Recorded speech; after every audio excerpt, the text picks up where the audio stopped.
Welcome back. Well, the Prime Minister has been accused of being a liar and a hypocrite after making a tax deal with the Greens to ban self-managed super funds from investing in residential property. Now, the agreement will also see the government extend its inquiry into cuts to the NDIS, with reports this morning the Greens will demand more concessions. For more, we're joined by journalist Suzanne Mostyn in Canberra and science communicator Dr Matt Agnew here in the studio. Suze, Angus Taylor has called this a betrayal for Australians, despite the super changes being first proposed under a coalition government.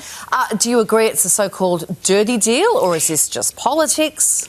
Cars, it's just dirty politics. They all do it. And to your point, yes, the coalition had wanted to do it. Now they're telling the government, no, you can't do it because it's not us doing it. And Labor, the government, is actually saying, well, we said we weren't going to do it and now we're going to do it. So if you can follow that, you deserve a medal. But you know what I'm saying. It's all about political negotiation, horse trading, deal making, getting those bills through. And now the government's two budget bills will go through. They've locked down those Greens votes with concessions, and that is a fair trade.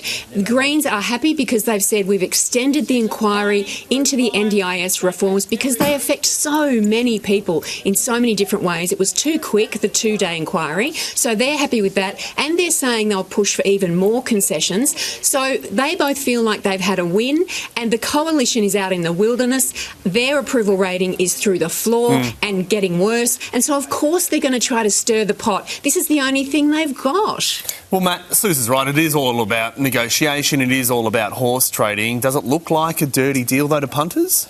I think, and it's probably something that's sort of fueled this rise with the popularity of One Nation in the polling is this sort of, politicians keep saying one thing and doing the other. Yeah. So, that's always floating about, but it's governing, right? And they're making these deals with other parties to govern together, and that's what they're doing with the Greens. So I think these tax reforms, these are things that Australians have been kind of keen to see in some respects, especially when it comes to housing affordability. And exactly to Suze's point, it is very much politicking at the highest level, the coalition doing its thing, like Sue said. They've proposed these ideas, and now that it's no longer them in charge, they're kind of being quite critical of it. So I think, reiterate very strongly what Suze is saying. Well, moving on, taxi